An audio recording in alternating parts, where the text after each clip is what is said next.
ტრანვა არ ინახება მხოლოდ ფსიქიკაში, ტრანვა ინახება კუნთოვან სისტემაში და ჩვენს სხეულში ადამიანი, რომელიც მუდმივად აკავებდა ბრას, იმიტომ რომ ბავშვობაში ამის გამო სჭიდნენ, მოზრდილობაში კრიჭა აქვს შეკრული. და ის ამას შეიძლება ვერც კი ამჩნევდეს. ან ადამიანი, რომელსაც აქვს დიდი სირცხვილის განცდა, რომელიც მოყვება ბავშვობიდან, იმიტომ რომ რაღაც გააკეთა რის გამოც საჯაროდ შეერწყვინეს, თვალით კონტაქტს არ ამყარებს შენთან. თვალები ინახავს ისეთი ტიპის ტრამვებს, ისეთი ტიპის ჯავშანს, რომელიც ადამიანს დასჭირდა იმისთვის, რომ რეალობას თვალი არ გავუსწოროს. ხშირად ადამიანებს თერაპიის დროს უჭირთ იპოვონ ხერხემალი, არ აქვს განცდა, როცა ზის, რომ მასში ეს ცენტრი არსებობს, რომელსაც შეიძლება დაეღრდნოს. როდესაც ერთ ემოციას თრგუნავ, ეს სხვა ემოციებზეც ახდენს გავლენას. მაგალითად, მე თუ ბრას თრგუნავ, სურვილიც მეკარგება, იმიტომ რომ ბრასის ენერგია აუცილებელია სურვილებისთვის ცხოვრებაში. როდესაც თრგუნავთ სევდას, სიხარულიც ითრგუნება. როდესაც გარემო არ წაახალისებს ავთენტურობას და მე მიწევს მუდმივად მოვერგო და ვიყო ის, ვინც არ ვარ, ამის ფასს იხდის სხეული. ჩვენ გარკვეულ უბნებში ჩნდება ბლოკები, რომლებიც ვიტალურ სასიცოცხლო ენერგიას თრგუნავს. სხეული ყვება ავტობიოგრაფიას, რომელსაც სიტყვები ვერ იტევს. ვინ ვართ ამ ჯავშნის გარეშე? საინტერესო და ყველაზე საშიში კითხვა, იმიტომ რომ გამარჯობა, დაგიბრუნდით მესამე ეპიზოდით. დღევანდელი ეპიზოდისთვის შევარჩიეთ ძალიან საინტერესო და აქტუალური თემა. კერძოდ დღეს ვისაუბრებთ ჩვენს სხეულზე. რა გამოცდილებას ატარებს ჩვენი სხეული, რას გვეუბნება მაშინ, როცა სიტყვები აღარ ყოფნის. ამ თემაზე სასაუბროთ დღეს ჩვენი სტუმარი არის პრაქტიკოსი, გეშტალტ-თერაპევტი და ფსიქოანალიზის მაგისტრი ვახტანგ კეჟერაძე. მადლობა რომ მოხვედი. მადლობა რომ დამიძახე. ეს თემა უფრო და უფრო აქტუალური თანდათან ხდება. ადრე ფსიქოლოგიაშიც კი სხეული მაინც უფრო ნაკლებ ყურადღებას იქცევდა.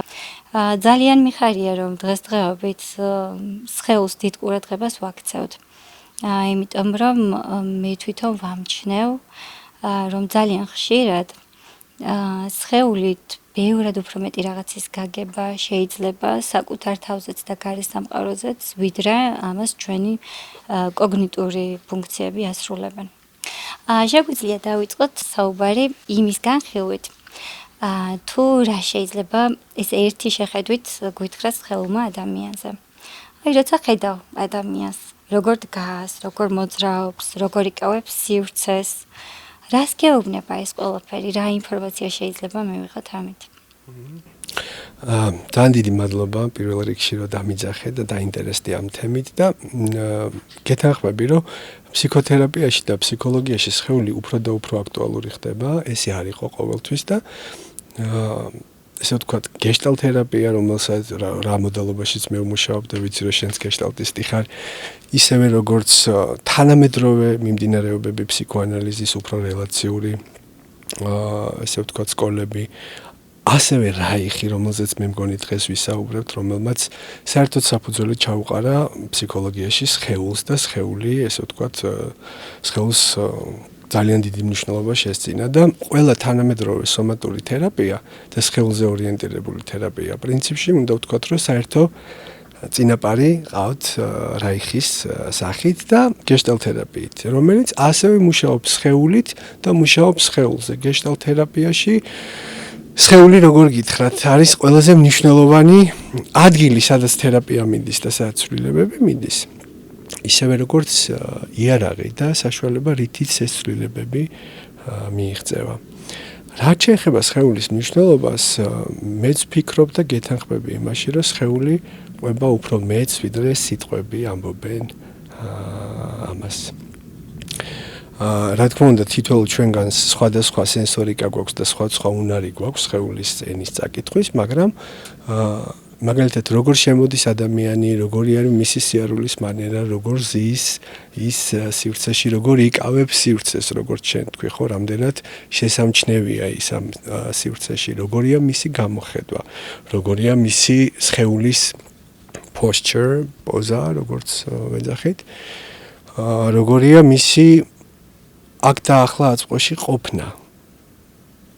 Presence, არის ქართულად ამას უწოდებთ ალბათ ყოფნას და როგორ განიცდება, როგორ განიცდის ის აწყვოში ყოფნას, ამას ყვება სხეული და ფსიქოლოგია ჯერჯერობით მაინც და ფსიქოთერაპიაც მაინც უფრო მეტად ფოკუსირებულია იმაზე, რისი გამოთქმაც შეგვიძლია, რისი სიმბოლიზაციაც შეგვიძლია და რასაც შეგვიძლია სიტყვა დავარქვათ, მაგრამ არის უამრავი მდგომარეობა ადამიანური, ეგზისტენციალური, რომელსაც სიტყვებით ვერ აღწევ, რომელიც უნდა იგრძნო, რომელიც უნდა განიცადო და რომელთანაც უნდა დარჩე.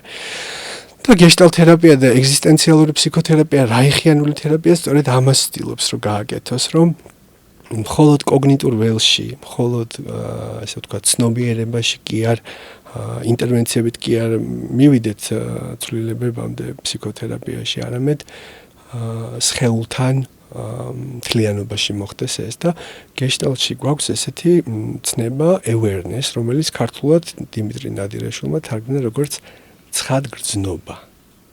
რაც გულისხმობს არა მხოლოდ კოგნიციას და გაცნობიერებას და კოგნიტურ ველში რაღაცა მიგნების გაკეთებას, არამედ ამასთან სხეულებრივად რეზონანსს, ხო? და ძალიან კაფეოა ხოლმე სხეულთან დისოციაცია, სხეულისგან მოშორება, როდესაც ადამიანს როდესაც ეკითხები როგორ ხარ?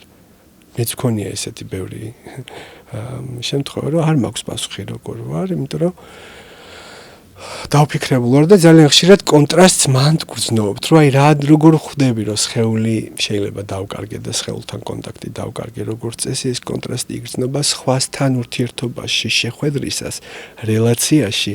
როდესაც მეკითხებიან როგორ ვარ, ბეძებ პასუხს გონებაში როგორ ვარ და მიწევს პაუზის გაკეთება, დაფიქრება, მოძებნა სიტყვების და ეს არის პირველი ინდიკატორი, რომ სხეულთან კონტაქტი დაკარგულია. ამიტომ სხეული ყვება პრინციპში ავტობიოგრაფიას, რომელსაც სიტყვები ვერ იტევს და რომლის სიტყვებით გადმოცემაც შეუძლებელია და სწორედ ამ ველში მუშაობს სხეულზე ორიენტირებული თერაპიები, გეშტალტ თერაპია მათ შორის და რაიხიანული ანალიზიც. არ ვიცი თუ გიპასუხე ამ კითხვაზე რაც შენ. ამას უფრო დეტალურად მე ჩავშლით. ჯერ ისევ ზედაპირზე რა დავრჩეთ, ახსენე ის, რომ საკუთარ თავს ძალიან ხშირად განვიცდით სხვა ადამიანთან კონტაქტში, გარემოსთან კონტაქტში. რეალურად გარემოსთან კონტაქტში შეგვიძლია შევიგრძნოთ საკუთარი თავი. ჩვენი ორგანიზმი მუდმივად ადაპტირდება გარემოში.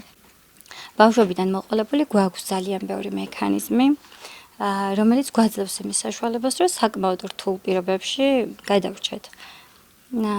მეგობრულ გარემოში, სადაც მხარდაჭერილი ვარ, ეს ადაპტაცია უფრო მარტივია და ჩემგან დიდ საფასურებს არ მოითხოვს.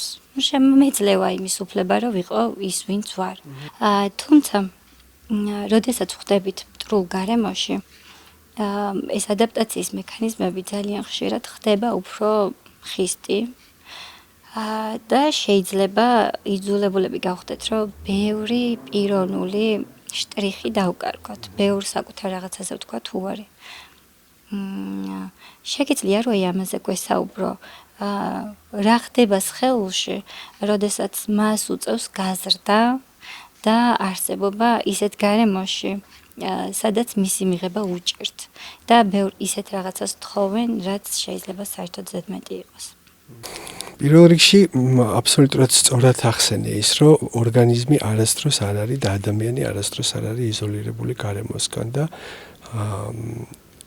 თანამედროვე ფსიქოლოგია ესე უყურებს ფსიქიკასაც, ხო ფსიქიკა არ ყალიბდება და არ არის პროცესი, რომელიც იზოლაციაშია სამყაროსგან. ფსიქიკა ყოველთვის არის რელაციურ კავშირში გარემოსთან და გეშტალტ თერაპიაში ეს არის ყველაზე მთავარი, ესე ვთქვათ, ფუნდამენტი, რაზეც ვდგავართ, რომ ორგანიზმი და ველი მუდმივად ურთიერთქმედებენ ერთმანეთზე. მე და ჩემი ფსიქიკა აქ და ახლა ინტერაქციაშია შენთან, ჩვენ შორის არის ცნობიერი კომუნიკაცია, ასევე არაცნობიერი კომუნიკაცია. ხო, არაცნობიერი გაცვლა-გამოცვლა. ინფორმაციის და როდესაც გარემო როგორც თქვი არ არის ხელშემწყობი და არ წაახალისებს შენს ავთენტურობას, ხო, შენს იმპულსს რომ გააკეთო ის რაც გინდა რომ გააკეთო, გამოხატო შენი ემოცია, ვთქვათ, ბავშვობაში, ადრეულ ბავშვობაში, როგორც წესი, ეს აკრძალვები მოდის, ხო, რომ იმისთვის რომ მე სიყვარული დავიმსახურო და არ დავკარგო თავარი ჩემი ობიექტების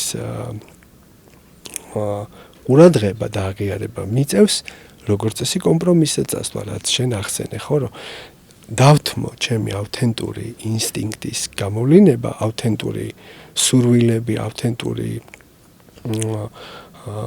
მისწრაფებები, რაც მინდა და მოვერგო გარემოს და სხეული დაისწავლის ამას.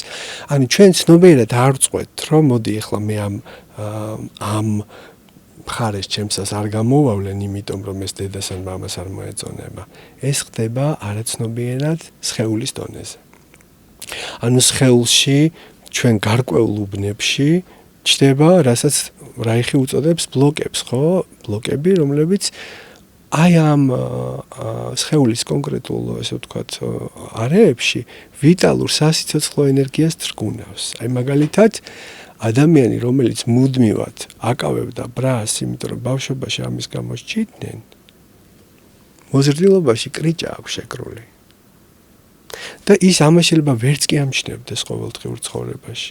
ან ადამიანი, რომელსაც აქვს დიდი სირცხვილის განცდა, რომელიც მოყვება ბავშვობიდან, იმიტომ რომ რაღაც გააკეთა, რის გამოც საჯაროდ შეარწყვინეს, თვალით კონტაქტს არ ამყარებს შენთან. ანუ რასაც ამბობდა რაიხი არის ის, რომ ტრავმა და ესე ვთქვათ, გარემოს მტრული გავლენა არა მხოლოდ ფსიქიკაში ტოვებს კვალს, არამედ სხეულში.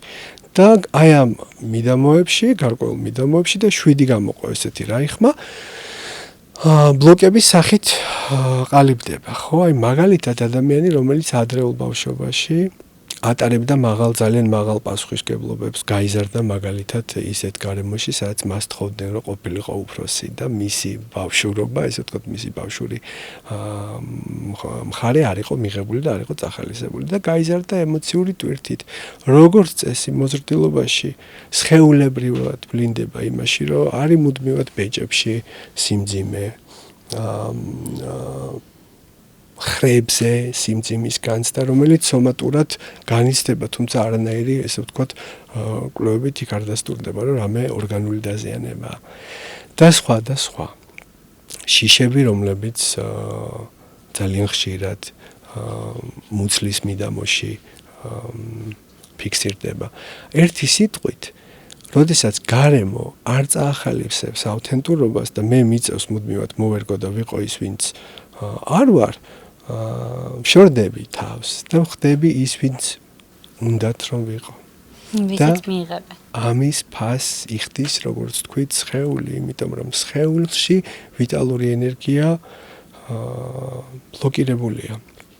და აი ამ ჯავშნებში ვლინდება მოგვიანებით და ჯავშანი, აი რო წარმოიდგინო, ხო, ძალიან კაი მეტაფორაა სიტყვა ჯავშანი, ანუ სიმძიმესთან ასოცირდება, ტვირთთან ასოცირდება. ეს არის რაღაც, რაც აირჩია ფსიქიკამ იქ და მაშინ, რომ გამკლავებოდა, ხო?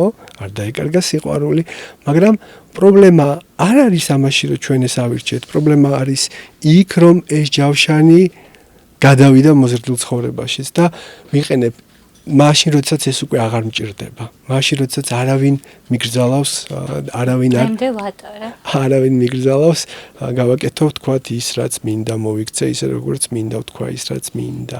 დღემდე ვატარებ, იმიტომ რომ გადავწყვიტე იქ, რომ მე უნდა ვიყო, ვთქვათ, კარგი შვილი, მე უნდა ვიყო, არ ვიცი, ხუთოსანი, მე უნდა ვიყო დამოუკიდებელი, მე არ უნდა ვიტირო, მე არ უნდა მეშინოდეს და ეს ჯავშანი მოზრდილ ცხოვრებაში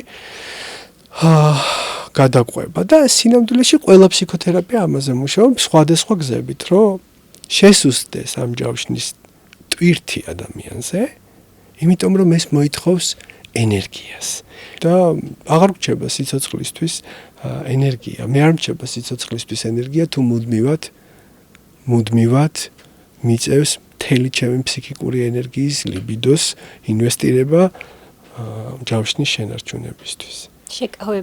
შეკავებაში. აი ამ პასუხისმგებლობაზე რომ ლაპარაკობდი, წარმოვიდგინე პატარა ბავშვი, რომელსაც იმდენად ბევრს თხოვენ მშობლები, გარშემო სკოლაში ყველგან თანდათან იხრება და თანდათან ზურგი ექცევა ძალიან ისეთ მძიმე ჯავშნად, რომელიც სხვანაირად ამხელა პასუხისმგებლობას და ამხელა ტვერს ვერ ატარებს. ესეა. საინტერესო იყო ასევე ყბებით სახსენე. და საკმაოდ ხშირია. ბევრი ადამიანისგან გამიგია, რომ ყბებში გრძნობს დაძაბულობას, ძინავს კრიჭას შეკრულს, მერე ტკივა ეს ყველაფერი, მერე იწყება ხოლმე ტკაცუნი ამდენი დაძაბულობისგან და რაც არ უნდა გამოიკულიო. ყველაფერი რიგზეა, მაგრამ ეს დაძაბულობა მაინც არის. იგივე ხერხემალზე. კიდევ რა გამოვლინება შეიძლება იყოს. აი 7 არე თავარი რო ავიღოთ, სადაც ვლინდება. პირველი ეს არის თვალები, შუბლი, სახეს, აი ეს ნაწილი, რომელიც ძალიან ხშირად ატარებს სირცხვილის კვალს, ხო? ხშირად ატარებს ადამიანის თვალებში ვხედავთ ხოლმე სირცხვილს, ვხედავთ სევდას, ვხედავთ გაუცხოებას და დისოციაციას, რასაც აი მაგალითად შუშის თვალებს უყურებ, ვეძახით ხო, როდესაც ადამიანთან ხარ კონტაქტში, ის გიყურებს, მაგრამ არ გაქვს განცდა რომ გიყურებს და აქ არ არის. რაღაცას თვალს არ უსწორებს. ანუ თვალები ინახავს ისეთი ტიპის ტრავმებს, რომელიც და ისეთი ტიპის ჯავშანს, რომელიც ადამიანს დასჭირდა იმისთვის, რომ რეალობას თვალი არ გაუსწოროს. როგორი სიმბოლურია. ძალიან სიმბოლურია. შემდეგი ეს არის კისერი და როგორც ჩვენ თქვი ყბა, კრიჭას რასაც ვეძახით, ხო? ძალიან ხშირად აქ არის შეკავებული ბრაზი, შეკავებული აგრესია, ართქმული სიტყვები, გამოუთქმელი სიტყვები, რაღაცა სიტუაციები, სადაც მე რაღაცის თქმა მინდოდა და არ მეყვა მის ძალა რომ მე თქვა. დავაჩერე, ჩავკეტე. გავაჩერე. როგორც ჩვენ თქვი, სივრცე ვერ დავიკავე. სივრცის დაკავება ნიშნავს არა იმას, რომ მოვიდე და დავждდე, არამედ მოვიდე, დავждდე და ჩემი აკყოფნა გამოვხატო, ხო? აი მაგალითად ძალიან ხშირად ჯგუფური თერაპიის დროს არიან ადამიანები, რომელსაც დაიწყება, დამთავრდება ჯგუფური თერაპია და ვერც ფსიქოთერაპევტი, ვერც ტრენერი და ვერც სხვა დანარჩენი ვერ ხედავს და ვერ ამჩნევს. დროს სივრცეს არ იკავებს. და სიარულიც როგორი ჩუმია ხოლმე. სიარულიც ჩუმია.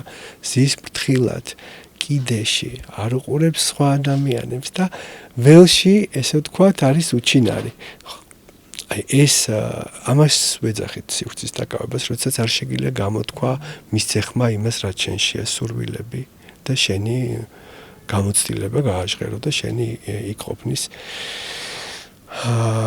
გამოცდილება და ართქმული სიტყვები, შეკავებული ძალიან ხშირად ემოციები ტირილის არის ყელში გაჩხერილი, ხო? აი ამბობენ პანიკური შეტევების დროს ხშირია ყელში ბურთის გაჩხერის განცდა და ზოგჯერ არის ეს, რომ ადამიანს ახსენდება, რომ სადღაც რაღაცა ბრაზი შეაკავა, სადღაც ცრემლები შეაკავა, თვალებშიც შეიძლება ხედავდეთ შეკავებულ ცრემლებს ხშირად. შემდეგი, როგორც ჩვენ თქვი, ეს არის ბეჭები და ზურგი, ხო, სადაც ემოციური ტვირთი და პასუხისმგებლობები, რომლებიც შეიძლება სულაც არ არის ადამიანის, სულაც არ არის ჩემი, ხო, და განვიცდი სხვა ადამიანების ესე ვთქვათ, სხვა ადამიანის პასუხისმგებლობებს კისრულობ. გულმკერდის არე ასევე, რომელიც ესეთი აბჯარია სერიოზული, რომელიც ინახავს გადაუმუშავებელ გლოვას, ტკივილს, სევდას, რომელიც არ ვიგრძენი, არა მხოლოდ სევდას, არამედ სიხარულს, რომელიც შეიძლება შევაკავე, ხო, ზოგჯერ სიხარულსაც ვაკავებთ ჩვენ, სიხარულისაც კი გვეშინია. და სხვა შორის საინტერესო ეს არის რაიხთან, რომ როდესაც ერთ ემოციას თრგუნავ, განდევნი, ხო, და ბლოკავ, ეს სხვა ემოციებსაც ახდენს გავლენას. მაგალითად, მე თუ ბრას თრგუნავ, სურვილიც მეკარგება, იმიტომ რომ ბრაზის ენერგია აუცილებელია სურვილებისთვის ცხოვრებაში. რასაც ვეძახით დრაივს, რასაც ვეძახით ჟინს, ხო, რომ რაღაცა გავაკეთო, რაღაცას მივაღწიო. ესეც იკარგება. როდესაც თრგუნავთ მაგალითად სევდას, სიხარულიც ითრგუნება დროთა განმავლობაში. ანუ განდევნა ყველა ემოციას, ესე ვთქვათ, მოიქცევს ხოლმე და ადამიანი ცხოვრობს მოდი ვთქვათ ანესთეზირებული. არსებობს, გადარჩა, მაგრამ განცდა ამ სიცოცხლის არ არის. და აი ესეთი ტიპის ბლოკები, როგორც რაიხი ამბობს, აი გულმკერდის არეშია, ხო, ეს არის არ განცდილი სიხარული, არ განცდილი სევდა, გადაუმუშავებელი, დაუსრულებელი, გამოუგლოვებელი სიტუაციები. უფრო ქვევით, დიაფრაგმა და მუცლის არე აქ ძალიან ხშირად არის სირცხვილი. ძალიან ხშირად არის ჩვენი ყველა ის სუსტი მხარე, რომელიც თავდაჯერებლობას უქმნის პრობლემას, შეკავებული ასევე შფოთვა, რომელიც აი ამ დიაფრაგმას კუმშავს და ხშირად ადამიანი, როდესაც აი მაგალითად ვამჩნევთ თერაპიაზეც და ცხოვრებაშიც, რომ შეიძლება არ სუნთქავს, ან ვერ გრძნობ, რომ სუნთქავს, იმდენად ნელა სუნთქავს. რომ ეს აბჯარი იმდენად ძლიერია, რომ სუნთქვის ენერგიაც კი არ რჩება და მოგვიანებით ადამიანები ხშირად ამჩნევენ, ეხლა ხვდები, რომ მე რაღაცნაირად სუნთქვას ვაჩერებ, უთქვამთ თერაპიაზე ასეთი რამ, რომ აი გრძნობ, რომ თერაპიის დროს აკვირდება უკვე და ცხად გრძნობაში შემოაქვს ფოკუსი, რომ სუნთქვა ან არათანაბარი მაქვს, ან საერთოდაც ვაჩერებ. სუნთქვის შენელება ნიშნავს სხეულში ვიტალური და სასიცოცხლო ენერგიის შენელებას. ამიტომ სხეული ყველაფერს ყვება. სხეული ყვება ყველაფერს იმას, რასაც ვერ ვატევთ სიტყვებში და აუცილებელია დაკვირვება, ხო, პაუზა და დაკვირვება იმაზე, რას ვაკეთებ. როგორ ხდება, რომ დაუშვათ კრიჭა შეკრული მაქვს, როგორ ხდება, რომ კისერში რაღაცა მოჭერის განცდა მაქვს და გადაყლაპული ბურთის შეგრძნება მაქვს, როგორ ხდება, რომ სიმძიმეს ვგრძნობ გულთან, როგორ ხდება, რომ აი მაგალითად მნიშვნელოვანი გამოსვლის წინ კუჭნაწლავის რაღაცა ფორიაქი იწყება. უფრო ქვევით, ეს არის მენჯ ბარძაყის მიდამო, აქ არის ჩვენი სექსუალური ენერგია და ჩვენი მათ შორის ბრაზიც.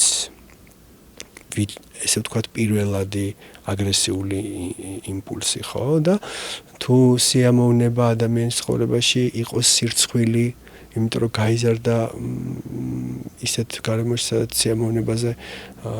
სიამოვნება იყო პრობლემა, ამის წვენოდათ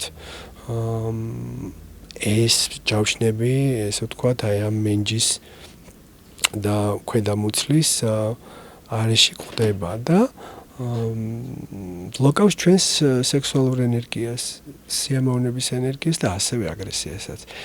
და ბოლოს ეს არის ჩვენი ფეხები და ხერხემალი, რომელიც არის საყრდენი ამ სამყაროში, ხო? ანუ ჩემი ყოფნა განვიცდი იმითი, რომ ფეხებზე ვდგავარ და ფეხებ ქვეშ ვგრძნობ საყრდენს, მიწას და ხერხემლის განცდა მაქვს, ანუ ხერხემალი არის რაღაც ერთგვარი შინაგანი ღერძი, ხო, ემოციური. საყრდენი წერტილი, იმიტომ რომ ჩვენ გვაქვს მუსკულატურა და როგორც ვთქვით, რაიხი ამბობდა, რომ ტრამვა არ ინახება მხოლოდ ფსიქიკაში, ტრამვა ინახება კუნთოვან სისტემაში და ჩვენს სხეულში ასევე გვაქვს ემოციური მუსკულატურა და ემოციური საყრდენი. როგორც ფიზიკური საყრდენი არის ხერხემალი, ასევე არის ემოციური საყრდენი ხერხემალი და ხშირად ადამიანებს თერაპიის დროს უჭირთ იპოვონ ხერხემალი. არ აქვს განცდა, როცა ზის, რომ ესე ვთქვათ, სხეულში ეს ცენტრი არსებობს, რომელსაც შეიძლება დაეღრდნოს, რომელიც შეიძლება იგრძნოს როგორც საყრდენი. ეხლა ვცდილობ რომ იპოვო. ამიტომ ვიპოვოთ ეხლა ერთდროულად და როგორც ვთქვით, რელაციაში ხდება ეს სხეულის ჯავშნებს ჩვენ ვეხებით, როდესაც პირისპირ რჩებით სხვა ადამიანთან. სხვათა შორის ბოლო დროინდელი კვლევები ამბობენ, რომ ნერვული სისტემის რეგულაცია, რომელსაც მე თვითონ ადამიანი თვითონ აკეთებს, ხო, ვთქვათ, არეგულირებს შენ სისტემას, მაგრამ ძალიან მნიშვნელოვანი ყოფილა კორეგულაცია, თანარეგულაცია და ეს ხდება ფსიქოთერაპიაშიც და ეს ხდება ნებისმიერ სიტუაციაში, სადაც მე მართლა მისმენენ, სადაც მართლა გულწრფელად არიან ავთენტურ კონტაქტში, მიყურებენ თვალებში, აქვთ ჩემს მიმართ ემპათიის განცდა. ეს ახდენს მეორე ადამიანის ნერვული სისტემის რეგულაციას. აი დასაწყისში ჩვენ თუ დავიწყეთ და გქონდა ღელვა მეც და შენც, თქვათ, ეხლა ეს ღელვა შედარებით ნაკლებია, იმიტომ რომ ჩვენ ამ პროცესში კონტაქტში და გეშტალტი კონტაქტზე დგას და ჩვენ გვჯერა რომ კონტაქტი არის ის რაც კურნავს ადამიანს და აღადგენს აი ამ შეკავებულ ასე ვთქვათ და გაჩერებულ პროცესებს ხელში კორეგულაციაში ჩვენ ერთმანეთს ვარეგულირებთ. ისე ვცდილობ რომ ჩემი ხერხემალი ვიპოვო და ძალიან დამაინტერესა როგორ მუშაობ ხოლმე. როდესაც ჩვენთან თერაპიაზე მოდის ადამიანი, რომელსაც ამჩნევ, რომ აშკარად რაღაც დაჭიმულობა აქვს მხრებში, რაღაცას ხედავ თვალებში. რა ტექნიკებით მუშაობ ხოლმე ამ დროს? გეშტალტი ძალიან შემოქმედებითია და სპონტანურია თვითონ ხო და აი მომენტს რაც ჭირდება.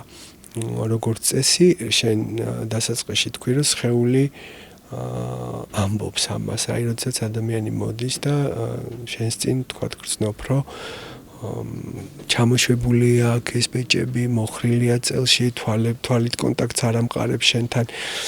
პირველ რიგში ვცდილობთ რომ კონტაქტი აღმადგინოთ, ხო? იმიტომ რომ კონტაქტი არ არის თეონა უსაფრთხო. ჯავშანი ამისთვის გჭირდება, რომ სამყარომ არ დაინახოს ჩვენი ავთენტური სახე. და ამას ჩვენ ვეჩვევით და შესაბამისად ვარ ბევრ ადამიანში მეგობრებთან, მაგრამ მარტო შეიძლება განვიცდი თავს, იმიტომ რომ ისინი არიან კონტაქტში ჯავშანთან და არა ჩემთან. ამიტომ თერაპიაში როცა ადამიანი მოდის, ძალიან ნელა ფაქისად და ნაბიჯ ვაკეთებთ ამას, იმიტომ რომ უეცარი კონტაქტი ინტენსიურია ძალიან. ძალიან ინტენსიური. ამიტომ ნელ-ნელა ვცდილობთ სხეულთან კონტაქტს მაგალითად ისეთი სავარჯიშოებით, როგორიც არის გრაუნდინგი, ხო? ახლა გეშტალტში სწავლობ შენს და ჩემს ინსტიტუტში ამას მთელი ერთი თორსტები წელიწადნახევარი დაეთმო სხეულზე მუშაობას, სხეულის ნაწილებზე მუშაობას, ხერხემალთან მუშაობას, როგორ ვიპოვოთ გრაუნდი, ანუ როგორ ვიპოვო ნიადაგი და როგორ ვიპოვო კავშირი სხეულთან. და ამისთვის ვიყენებ ხშირად მედიტაციებსაც და აი ამ რეალურ კონტაქტს, რომ აი შეიძლება დაუსვა ადამიანს კითხვა, რომ მე გვცნობ, რომ შენ აი აქ მოხრილი ხარ, ჩანს ეს და მოდი დავრჩეთ ამას და რას გრძნობ ახლა აქ და რა განცდა არის ეს აქ ყოფნის, იმიტომ რომ ჩემთვის როდესაც მე ამ ჯავშანს ვატარებ და მუდმივად ამ ესე ვთქვათ მდგომარეობაში ვარ, ეს არ განიცდება რაღაც განსაკუთრებულად, ანუ ამას ვერც კი ვამჩნევ. ამიტომ ის რომ ადამიანი მოდის შეხებაში, ანუ ფოკუსი შემოაქვს საკუთარი ხერხემალი, საკუთარი ბეჭი, ფეხი უკვე მას აძლევს იარაღს, რითიც საკუთარ თავს უფრო მეტად უკავშირდება. ანუ რეალურად ცვლილება მოაქვს გეშტალტ თერაპიას უფრო მეტად იმითი, რომ აბრუნებს ადამიანს სხეულთან, ვიდრე ის, რომ რამეს ვაკეთებ აქტიურად, რომ შენი სხეული იპოვო. არაფერი არ ჭირდება იმას, რომ ადამიანმა სხეული იპოვოს, რა თქმა უნდა, თუ არ არის ძიმე სომატური დარღვევები. ფროიდს ქონდა ესეთი არაერთი кейსი, ხო, რომ სიდამლე, სიყრუე, ფსიქოგენური, რომელსაც ორგანული მიზეზი არ ქონდა. იკვლევდნენ, რატო ვერ ხედავს, მაგრამ არნერი ორგანული მიზეზი არ იყო. იკვლევდნენ, რატო აქვს პარალიზი ხელის, მაგრამ არნერი მიზეზი არ იყო. ესეთ შემთხვევებში, რა თქმა უნდა, უფრო სხვა ტიპის და ღრმა მუშაობაა, მაგრამ სხვა დანარჩენ შემთხვევაში გეშტალტ თერაპია ამბობს, რომ არ გჭირდება რაღაცა ექსტრაორდინალური ინტერვენციები, ადამიანი რომ დააბრუნო კონტაქტი. თავარია იგრძნოს და ფოკუსში შემოიტანოს საკუთარი სხეული, იგრძნოს დაძაბულობა კრიჭაში, იგრძნოს სიმძიმე, იგრძნოს ის, რომ ხერხემალს ვერ პოულობს და ეს არის პირველი ნაბიჯი, რომ კონტაქტი აღდგეს სხეულის აი ამ გაუცხოვებულ ნაწილებთან, ხო? თითქოს ეს ყურადღება, რომელიც გარეთ არის მიმართული. და ბუნებრივია, იმიტომ რომ მე თუ ჯავშანში ვცხოვრობ და თავდაცვაში ვცხოვრობ და ვაკონტროლო აუცილებლად ჩემს გარშემო რა ხდება, რომ საფრთხის შემცველი ელემენტები მაშინვე მოვიგერიო. რა თქმა უნდა. და ენერგიას ხარჯავს სწორედ მაგაში, რომ ეს ჯავშანი შეინარჩუნო. და როდესაც თერაპიაში ფოკუსი გადადის ჯავშანზე, ენერგია ნელ-ნელა ჯავშნის შენარჩუნებიდან გადადის სხეულის შეგრძნებაზე. ანუ ჩვენ ნაცვლად იმისა, რომ ფსიქიკური ენერგია არაცნობიერად ხარჯავთ ამ ჯავშნის კვების მოჭერაზე, ენერგიას ხარჯავ იმის გაცნობიერებაზე, რომ მე ეხლა თუ კრიჭა შეკრული მაქვს. და ვრჩები ამასთან რა ხდება? საკუთარ თავს უსმენ. უსმენ. საკუთარ თავს ვაქცევ ყურადღებას. კი. და ეს არის თვითწრუნა და მთავარი ჩვენი მეგზური არის საკუთარი თავი და მთავარი რესურსი. გეშტალთერაპია ამაზე დგას და ალბათ ყველა ფსიქოთერაპია, რომ ადამიანმა აიღოს პასუხისმგებლობა საკუთარ სხეულზე, საკუთარ თავზე და არ კონდეს მოლოდინი, რომ ამას სხვა ვინმე გააკეთებს მის გარდა.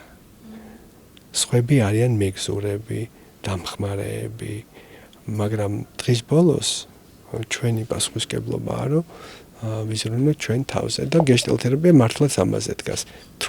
თუ შეხედავ მთავარი რა არის საზღვრები, რა არის ჩემს კონტროლს ქვეშ და რა არ არის ჩემს კონტროლ ქვეშ, ჩემს ცხოვრებაში და პასუხისმგებლობა.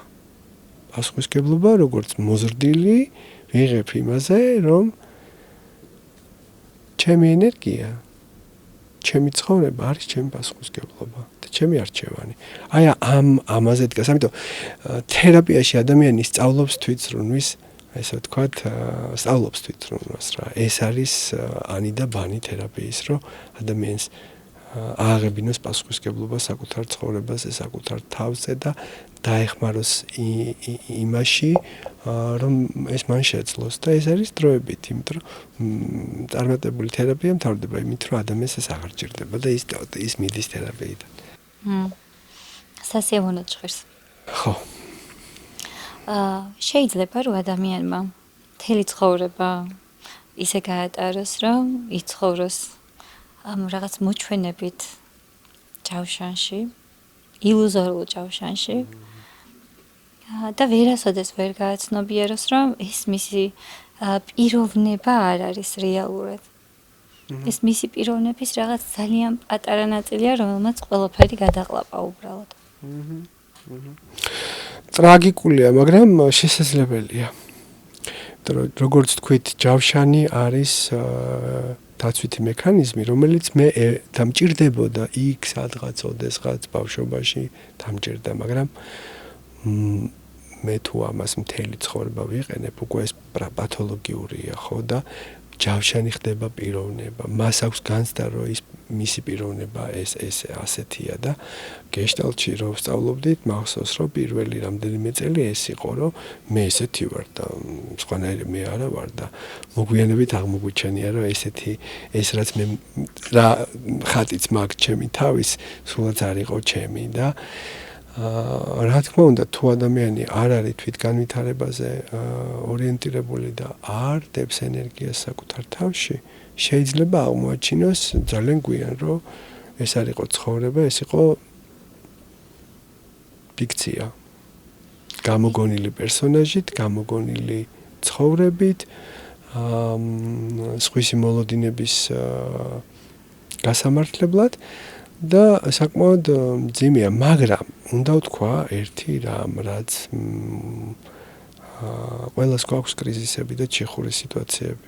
მაგალითად, აი, შუახნის კრიზისი არის ესეთი, ხო, რაღაც 40 წლის ირგვლივ ადამიანებს ეწყებათ გლობალურად, ესე ვთქვათ, ცხოვრების ბევრ სფეროში გადაფასების მოთხოვნილება და ცვლილების მოთხოვნილება. მე მაგალითად ესე შევცვალე პროფესია, რომელშიც ვიყავი 17 წელი შევცვალე და აი, სწორედ მაგ პროცესში, როდესაც მივხვდი, რომ ეს რასაც ახლა ვაკეთებ, იქ და მაშინ ეს მნიშვნელოვანი იყო და დამეხმარა, მაგრამ მე ვცნობ, რომ კიდევ სხვა რესურსი მაქვს, კიდევ სხვა ენერგია მაქვს და ცვლილება ყოველთვის ადრე თუ გვიან სამყარო გვაყენებს ამის წინაშე და ცხოვრება გვაყენებს ცვლილების აუცილებლობის წინაშე, იმიტომ რომ სხეული იწყებს საუბარს. მაგალითად, შეიძლება ადამიანს განუვითარდეს დეპრესია. შეიძლება დაეწყოს შფოთვა მოწმენდილ ცაზე, როცა ყველაფერი კარგად მიდის და ძალიან წარმატებული ვარ კარიერაში, ძალიან წარმატებული ვარ ჩემს ცხოვრებაში, რაც დავისახე მიზნად ყველაფერს მივაღწია, მაგრამ სხეული არასდროს იტყუება, ანუ სხეული გამოხატავს იმას, იმ უკმაყოფილებას და იმ ესე ვთქვათ ტრაგედიას, რომ ადამიანი არ ცხოვრობს საკუთარი ცხოვრებით და ის მოშორდა საკუთარ თავს და სხეულს და ეს არის პირველი შესაძლებლობა ცვლილებისთვის. არის შემთხვევები, როდესაც ჩვენ ამ ცვლილებაზე ვიღებთ პასუხისმგებლობას, არის შემთხვევები, როდესაც ეს გადაიდება ხოლმე და მოგვიანებით კიდე შემდეგი კრიზისი დადგომამდე ვერაფერს ვერ ვცვლით, მაგრამ რა თქმა უნდა, სხეული ყოველთვის ამბობს იმას, რომ რა აკეთებ რაღაცას, ვაკეთებ რაღაცას, რაც არ მაძლევს კმაყოფილებას. და სხეული არასდროს იტყუება შეიძლება ჩვენი ასე ვთქვათ ეგოს დაცვითი მექანიზმები, ჩვენი ნარატივი, რომელიც საკუთარი თავის ირგვლივ შევქმნით, ვინ ვარ, როგორი ვარ, მე ვარ ესა და ეს, ამა და ამ პროფესიის, ამა და ამ ქვეყნის მოქალაქე და ეს რაღაცა კონსტრუქცია მაქვს ჩემს შესახებ და სადღაც სხეული ამბობს, რომ ეს არ არის ის, რაც შენ ხარ. ამიტომ თუ აღმოჩნდა, რომ ადამიანმა ვერ შეძლო ვერც ერთ ეტაპზე, ვერც ერთ ასაკში ამასთან დარჩენა, ამისთვის თვალის გასწორება, რომ რაღაც შესაძლებელია, როგორც თქვით, იქ უკვე ძალიან ხშირია მაგალითად ონკოლოგიური დაავადებები. ძალიან ხშირია აუტოიმუნური დაავადებები. ძალიან ხშირია დეპრესიის კლინიკური და რთული ფორმები, რომლებსაც ასე ვთქვათ, კურნალობის მიმართ რეზისტენტულია და ვერ ეხმარებიან ამ ადამიანებს მარტივად ვთქვათ იმ თერაპიებით, რაც არის. იმიტომ რომ დრო შეზღუდულია და მე ვფიქრობ, რომ დღევანდელობაში ჩვენს ეპოქაში ადამიანებს წარმოუდგენლად დიდი შესაძლებლობებია, იმიტომ რომ ინფორმაცია პრაქტიკულად ყველასთვის ხელმისაწვდომია. ესეთი ტიპის პოდკასტები, ინფორმაცია, რომელიც არის, არ ვიცი, ლიტერატურაში, ინტერნეტში, აღარ უტოვებს არავის ჩემი აზრით შესაძლებლობას, რომ არ გამოფხიზლდეს. შენ რას ფიქრობ? ნაწილობრივ გეთანხმები, თუმცა რო დავაკვირდეთ დღევანდელ ცხოვრებას, ყველაფერი იმდენად ისე არის აწყობილი, რომ არასოდეს არ გავჩერდეთ, აი თუნდაც ისეთი რითმით მოვედი აქამდე, რომ არც ერთხელ არ დავაკვირდი, რას ვგრძნობდი სხეულებრივად. და როცა ვსაუბრობთ, რამდენჯერმე გამახსენდა, რომ დავაკვირდა. იმედი მაქვს, რომ მსმენელიც აი ამ პროცესში დააკვირდება თავის სხეულს. ისე არის აწყობილი უბრალოდ გარშემო ყველაფერი. სამსახური რუტინულად, ბევრი მოვალეობა რუტინულად.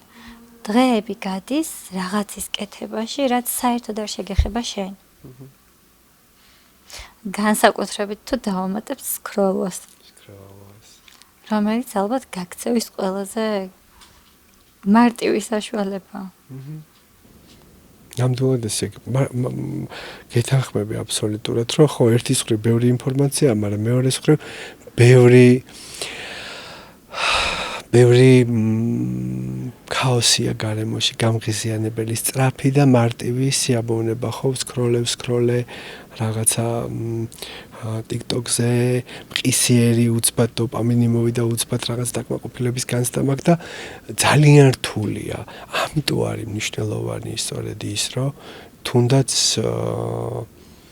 კაპიტალისტურ ქვეყნებში შრომის ფასი გასაგებია, ყველამ ვიცით, რომ შრომა მნიშვნელოვანია, მაგრამ იგივე დასავლეთშიც უკვე ზოგიერთ ქვეყანაში, მე მგონი თორემ დიდ ბრიტანეთში მედიტაცია სკოლაშიც ასწავლიან. გასაგებია, რომ ჩვენ ქაოსში ვართ და ეს ქაოსი უფრო და უფრო მასშტაბური ხდება. ადამიანები მივეჯაჭვეთ ეკრანებს. თერაპევტიც გახდა ChatGPT, ხო? ექიმიც გახდა ChatGPT, მეგობარიც გახდა, ყველაფერი გახდა და რეალურად იზოლაციისკენ მიდის ადამიანი, მაგრამ სინამდვილეში ეს როგორც თქვით არის გაქცევა. საკუთარი სხეულისგან. მუდმივად სკროლვა იმისთვის რომ არ ვიგრძნო და ამიტომ არის რომ ბევრ სკოლაში დასავლეთში მედიტაციას ასწავლიან მაგალითად და რა არის მედიტაცია არ არის რაღაცა განსაკუთრებული ესე ვთქვათ პრაქტიკა ხო არის სხეულთან დარჩენა აქ და ახლა პაუზის აღება აი თუნდაც ის რომ ეხა ჩვენ ავიღეთ პაუზა და შენ ეხლა როდესაც პაუზა აიღე დარჩი შენს თავთან შენს სხეულთან ჩემთან კონტაქტში გრძნობ და ცხადად გრძნობ როგორ მოხვედი აქამდე ხო ამიტომ ამისთვის გჭირდება დრო და თუ ეს დროც ვერ გამოვნახეთ რომ მაგალითად თუნდაც დღეში 5 წუთი თუ 10 წუთი დავუთმო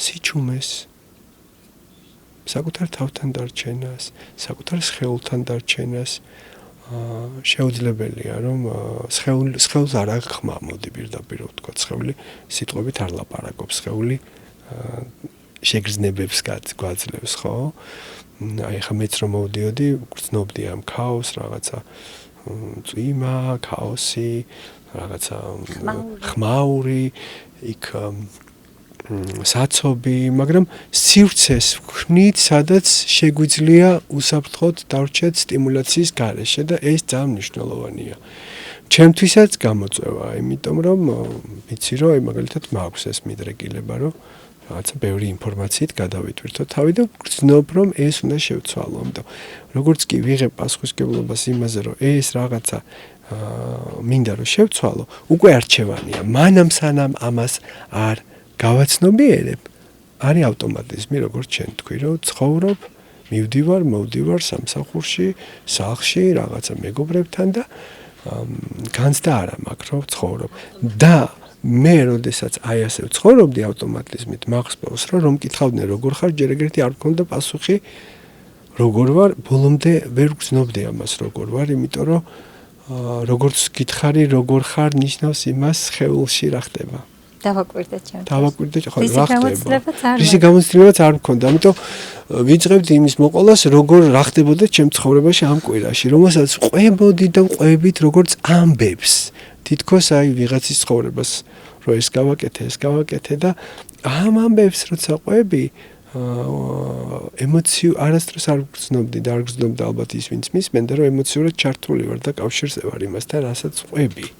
ხო და არა ვარ კორესპონდენტი რომ გიყვები ამბებს რაღაცა ეს თქვენი მაგრამ ემოცია იქ არის ხო ამიტომ შეიძლება ის კიდევ თავის რაღაცაში იყო და ამ დროს კონტაქტი სადმიდეს ხო აი ამ დროს კონტაქტი გადადის ალბათ ისევ ავტომატიზმში და რაღაც შაბლონურ დიალოგებში რა როგორი ამინდია რომელ სკოლაში სწავლობს შენი შვილი რომელი წიგნის სწავლობს და აი ესეთი რაღაც დიალოგები რომელიც სინამდვილეში არ არის კონტაქტი და არის სიჩუმის შევსების მცდელობა სიტყვები ხო და სხვა შორის გეშტალტ თერაპიაში მთავარი შენს იგრძნობდი ამას მთავარი იარაღი არის დარჩენა და მახსოვს რომ ჩემი ტრენერები ეძახდნენ რომ stay with it დარჩი ამასთან ეხლა რაც არის დარჩი გაუჩერდე იმ სევდას გაუჩერდე იმ რაღაცა მარტოობას გაუჩერდე ამ ტკივილს გავუჩერდე და ძალიან ხშირად ეს არის საკმარისი ეს არის ყველაზე უცნაური თან რომ მეტი არც არაფერი გჭირდება ზოგჯერ გაუჩერდე რა თქმა უნდა როდესაც მხარდაჭერაა იმიტომ რომ ჩვენს მარტივი სათქმელია გაუჩერდე მაგრამ როგორ გაუჩერდე თუ ის ტკივილი აუტანელია ხო და თერაპია ეს არის და არ მხოლოდ თერაპია სხვა ადამიანი და რელაცია ამას გვაძლევს რომ გაუჩერდე როდესაც მაქვს საყრდენი მხარდაჭერა გარემოსგან ტკივილი ასატანი ხდება და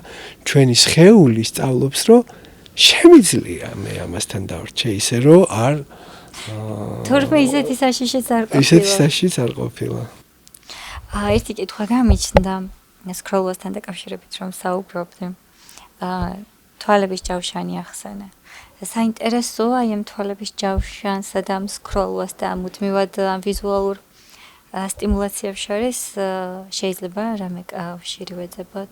კი და ჩემი აზრით აი ყველა თაობას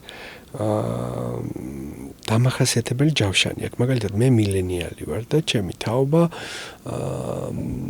მეტწილად დიდ პასუხისმგებლობებში, ოფისში, კორპორატიულ კარიერაში, აი აქამდე ესე მოვედით რა. ამიტომ ჩვენი აბჯარი უფრო მეტად არის, როგორც თქვით, აი ბეჭები, გულმკერდის ზონა, ეს ხერხემლის არე, იმიტომ რომ ბევრი პასუხისმგებლობა გქონდა და ოფისში ვიჯექით სულ და მუდმივად ვიყავით ტონუში, იგრძელი ხო ეს? თან ესე. დაჭიმული ზურგი. და ეს ზურგი. რასაც ვეძახით ჯენზის, ეს არის გაჯეტზე მიჯაჭვული მეტწილად ხო, გაჯეტები არის ესე ვთქვათ მთავარი ამ ეპოქაში მთავარი რამ რაზეც მიჯაჭვულები ვართ ყველა, მაგრამ განსაკუთრებით ვთქვათ თაობა ზედი, რომლებსაც აბჯარი აქ უფორმირდებათ. ხო? თვალები, შუბლის მიდამო და ეს კუნთები, თვალების ირგვლივ კუნთები და სხვა შორის შესამჩნევია ეს ზოგჯერ. ამიტომ ალბათ ყველა კულტურას, ყველა დროს, ყველა ეპოქას აქვს თავისი დამახასიათებელი აი ეს ჯავშნები ცხეულში გულისხმობ. საინტერესო იქნებოდა ალბათ ამის კვლევა. როგორ შეიძლება საერთოდ შევამჩნიოთ ის, რომ სხეულთან კავშირი დაკარგული გვაქვს? მე ამ შემთხვევაში პირველი რაც გამახსენდა ის იყო, რომ საკუთარ თავს შეიძლება მოვთხოვო ძალიან ბევრი ვამუშაო, ძალიან ბევრი მოვალეობა შევასრულებინო. ვერ ვახერხებ ხოლმე საერთოდ დასვენებას, სანამ რაღაც არ დამემართება. ან ავად გავხდები, ან რაღაც ისეთი მოხდება, რომ იძულებული ვხდები, რომ გავჩერდე. ამ მომენტში შეიძლება გამიჩნდეს ეჭვი, რომ რაღაცა შეიძლება ზედმეტად ბევრს თხოვდე საკუთარ სხეულს. და კიდევ როგორ შეიძლება, რომ აი ეს დავიჭიროთ, რაღაცა სხეული სხვაგან მიდის და ჩვენ ამას ვერ გვგრძნობთ. ხო, ძალიან პრაქტიკული კითხვაა და მე მაგალითად შემიძლია გაგიზიარო მე როგორ ვცდილობ რომ იქონიო კონტაქტი სხეულთან და როგორ ხვდები, როდესაც ეს კონტაქტი დარღვეული მაქვს. პირველი როგორც თქვი, დღის ბოლოს თვითრეფლექსია ძალიან თუნდაც მოკლე, მაგრამ საკუთარ სხეულთან კონტაქტი გულისხმობს იმას, რომ მართლაც დავრჩე სიჩუმეში, თუმარებაში და ვიგრძნო ამ დღის განმავლობაში მე ენერგია დავკარგე თუ გრძნობ ენერგიის დაბრუნებას. აი ერთ-ერთი ჩემი საოცარი ტრენერი გეშტალტისტი ამბობდა, რომ აი 8 საათიანი ტრენინგის მერეც შეიძლება გრძნობდე, რომ არ ვარ დაღლილი, მაგრამ არის შემთხვევები, როდესაც გრძნობ, რომ ძალიან დავიღალე. და თუ დავიღალე, ნიშნავს, რომ რაღაცას ვაკეთებ, რაც ჩემს სხეულს არ მოსწონს. და პირველი ინდიკაცია არის დაღლილობა. დღის ბოლოს ბევრი ენერგია შეიძლება დავხარჯოთ, შეიძლება უამრავ ადამიანს შევხვდე, რა ვიცი, ბევრი საქმეც გავაკეთო, მაგრამ არ მქონდეს დაღლილობის განცდა და ეს ნიშნავს, რომ ეს ჩემთვის ავთენტური იყო. ეს დღე, ეს გამოცდილება ენერგიას მიბრუნებს. არაფერი შევაკავე. არაფერი შევაკავე. და მივიღე სიამოვნება. კონტაქტში ვიყავი საკუთარ თავთან, გარშემო მყოფებთან, ცხოვრებასთან და ვიგრძენი, რომ ცოცხალი ვარ. და ზოგიერთი დღის ბოლოს არ გრძნობ, რომ ცოცხალი ვარ, თქვა, შეიძლება გრძნობდე, რომ ვარ გამოწურული ლიმონივით და რა თქმა უნდა, აქ რეფლექსია უნდა გავაკეთო, რომ დავსვა ეს კითხვა, რომ სად დავკარგე ეს ენერგია. რაღაცა იყო, რასაც ვაკეთებდი, რაც არა ავთენტურია ჩემთვის. სადაც ჩემი სხეული დიდძალის ხმევას ხარჯავდა და ეს დატვირთვა რა ჩვენ თქვი რომ სანამ სხეულამდე არ წავა და სხეული არ გაითიშება და არ ვიგრძნობ რომ ავად არ გავხდები, მანამდე არ შემოდის ფოკუსი. ამიტომ თვით რეფლექსია 5 წუთიანი არის ყველაზე პრაქტიკული რამ, რომ როგორი იყო ეს დღე და ენერგიის თვალსაზრისით რა ბალანსი მაქვს, ანუ მინუსებში ვარ თუ გრძნობ, რომ რაც რა ენერგიას დავხარჯე, იმის შესაბამისი ენერგია დამიბრუნდა, ხო? იმიტომ რომ არაავთენტური ცხოვრება ენერგიას არ აბრუნებს, უბრალოდ ხარჯავს. და მე ვარ თვითშენარჩუნებაზე. ეს ერთი.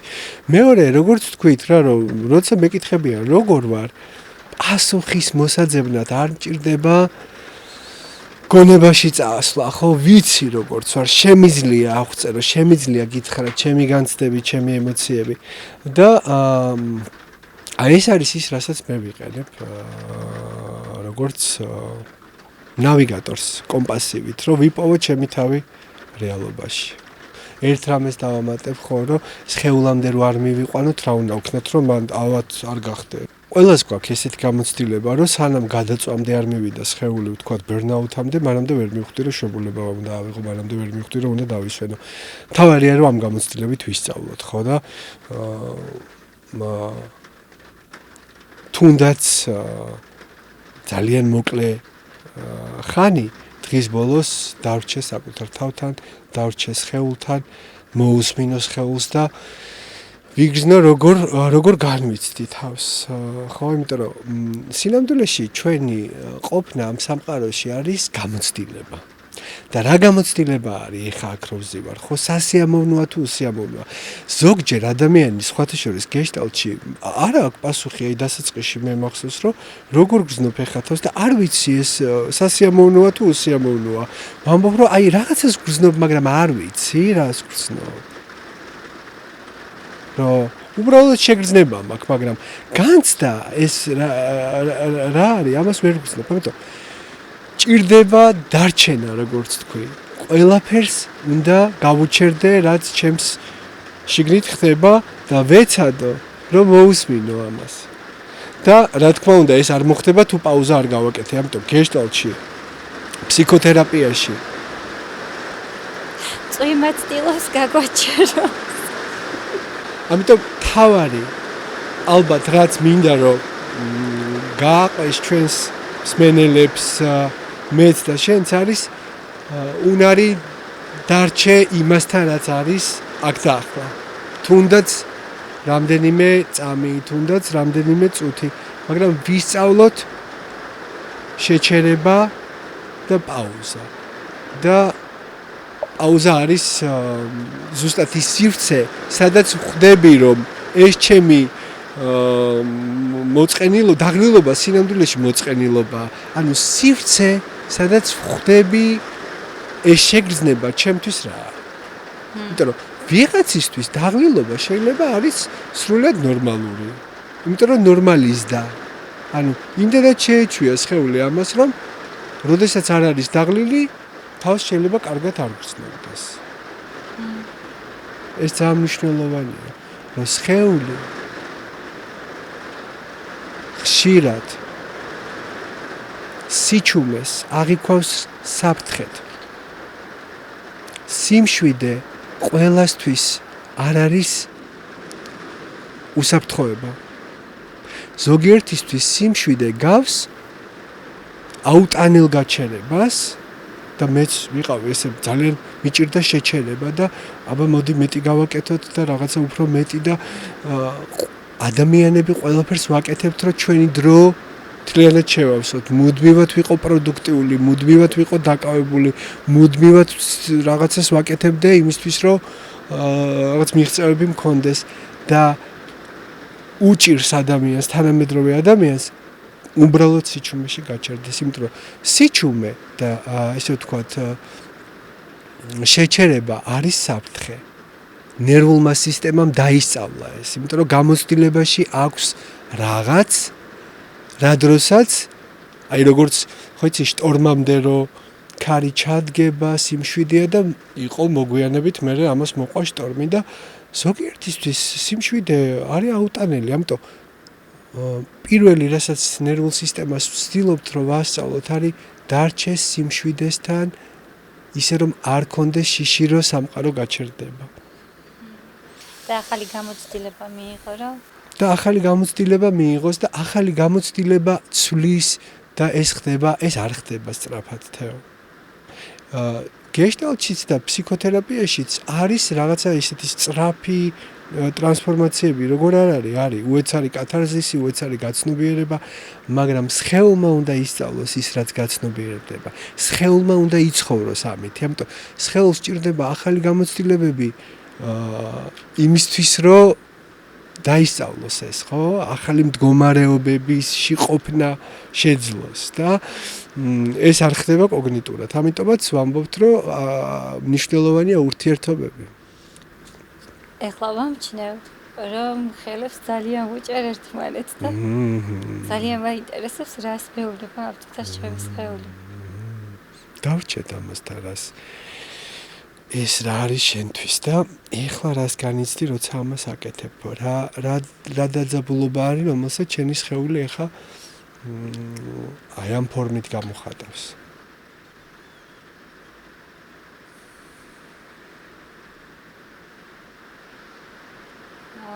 არ ვიცი გავყვეთ. შეიძლება ეხლა არ გერდეს მან ჩასვლა, მაგრამ ეს რა თქმა უნდა რაღაცას ამბობს. კი, სადღაც მხართან წავიდა და მე მგონი ამის გაყოლა შორს წაგვიყვანს. უბრალოდ რომ დარჩები, შეიძლება. რაღაც შეიძლება. გზა გაგრძელა. საინტერესოა. ვინ ვართ ამ ჯავშნის გარეშე? ალბათ ხო საინტერესო და ყველაზე საშიში კითხვაა, იმიტომ რომ ძალიან ხშირად არ ვიცით. და შეუძლებელია ეს ვიცოდე. წინასწარ როგორც ვთქვით, ჯავშანი აღქმულია როგორც პიროვნების ნაწილი და მე მგონია რომ ესეთი ვარ და დრო ჭირდება რომ აღმოაჩინო რომ ესეთი არ ვარ და ეს ჩემი ესე ვთქვათ დაცვითი მექანიზმებია, ჩემი ჯავშნებია, მაგრამ ვინ ვარ ჯავშნის გარეშე? სრულიად არა სხვა ადამიანი სინამდვილეში, არამედ ის, ვინც ვიყავი სანამ ჯავშანს გავიკეთებდი.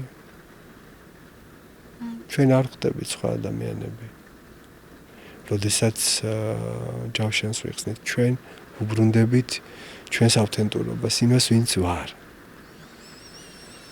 იმას, ვინც ვიყავი, მანამ სანამ ავირჩევდი, რომ მორგებოდი სამყაროს და მეტარებინა ეს ჯავშნები. თუმცა ძალიან საშიშია, ხო? რატო არის, რომ ჩვენ გვიჭირს თვალის გასწორება იმისთვის, რომ ეს ჯავშანია და რაღაც უნდა შევცვალო, იმიტომ რომ არის განცდა, რომ რაღაცა ჩემი ის ნამდვილი სახე მიუღებელი იქნება.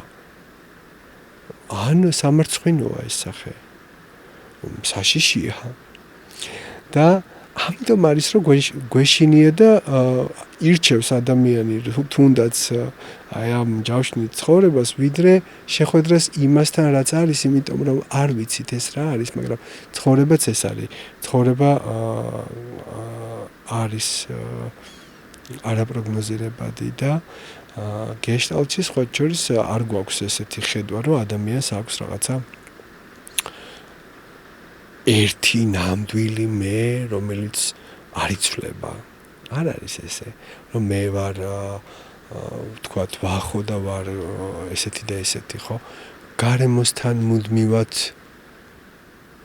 კავშირში ვართ და ჩვენ ვიცვლებით, როგორც ადამიანები და self-ს ვეძახით ამას გეშტალტ თერაპიაში. ეს არ არის ეგო და ეს არ არის რაღაცა მეს ხატი. self-ი და ჩემი ნამდვილი სახე არის პროცესი სინამდვილეში. ეს არ არის გაშიშებული რაღაც სტატიკური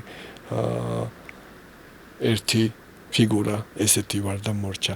self-ი არის პროცესი და ნიშნავს, რომ ეს იცვლება მუდმივად და უნარი რომ ტრანსფორმირდე, უნარი რომ შეიცვალო გარემოსთან ერთად და შენც იქონიო გარემოზე რაღაც გავლენა, შენ შეცვალო გარემო სადაც და როგორც შეგიძლია და გარემომაც შეგცვალოს შენ.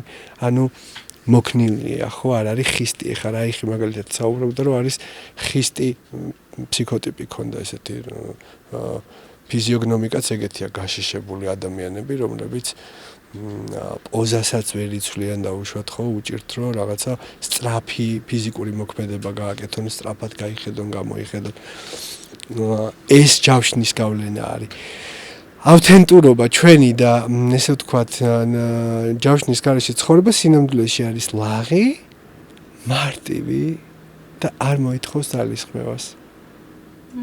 ამიტომ თქვი იწეღა რომ როგორ ხვდები რომ მე ავთენტურ პროცესში ვარ და ავთენტური ვარ თუ დღის ბოლოს მაგ განცდა სისავსის და არ დავიღალე არც ურთიერთობებით ვისთანაც დრო გავატარე მეგობარი კოლეგა არ ვიცი არც ჩემი საქმით ეს ნიშნავს რომ მე ამ პროცესში ვიყავი მე ხო და ამიტომ თუ გვინდა ვიპოვოთ ჩვენი ავთენტური მე გავიხსენოთ ის სიტუაციები სადაც ყველაზე მეტად გრძნობდით თავს დანახულად როცა მე დამინახავ და მე დაგინახავ ეს არის პირველი ეგზისტენციალური ადამიანის მთავარი მოთხოვნილება არის დანახვის როგორ ხვდები რომ არსებობ როცა მხედავ თუ არ მხედავ არ მაგ განცდა რომ არსებობ და ჩვენ როდესაც ავთენტურ ურთიერთობებში ვარ იმ ადამიანებთან ვარ ვისთან ყოფნაც სიამოვნებს ვისთან ყოფნაც მე ენერგიით მავსებს საქმეს ვაკეთებ რომელიც ასევე ენერგიას მაძლევს აი ამ მომენტებს უნდა გადავხედოთ და ძალიან ნათელი ხდება ვინ ვარ მე ჯავშნის გარეშე ხო ვინ ვარ ჯავშნის გარეშე ვარ წინამძღოლში ძალიან სპონტანური ადამიანი არის ძალიან სპონტანური სიცოცხლით სავსე და ჰუმანური ვიტყოდი. ჰუმანური. ეს არ ნიშნავს იმას, რომ მუდმივად მხიარ არ გულისხმობ იმას, რომ მუდმივად მხიარული ვარ, ან მუდმივად რაღაცა კარგ განწყობაზე ვარ. რაც ხდება ადამიანის ცხოვრებაში, ხო, ამასთან ჩერდები და ვიცვლები მეც. და არ ვარ ხის პოზიციაში რომ არა მე არ შევიცვლები ხო აი რაც მოხდა მაგალითად საბჭოთა კავშირის დაშლის შემდგომ ხო არიან ადამიანები რომლებიც ვერ შეძლეს გარემოსთან ადაპტაცია და ცვლილება იმიტომ რომ მათი ჯავშნები უძრავია ხო არიან ადამიანები რომლებმაც ეს შეძლეს და ვთქვათ იპოვეს მოერგნენ გარემოს და შეცვალეს საკუთარ თავშიც რაღაცები. აქ მე მგონი შეგვიძლია უკვე დავასრულოთ. უდიდესი მადლობა ვახო ძალიან საინტერესო საუბრისთვის. მადლობა შენ. და მედი მაქვს რომ კიდევ სხვა ეპიზოდშიც გავაგრძელებთ საუბარს. დაგემშვიდობებით შემდეგ შეხვედრამდე.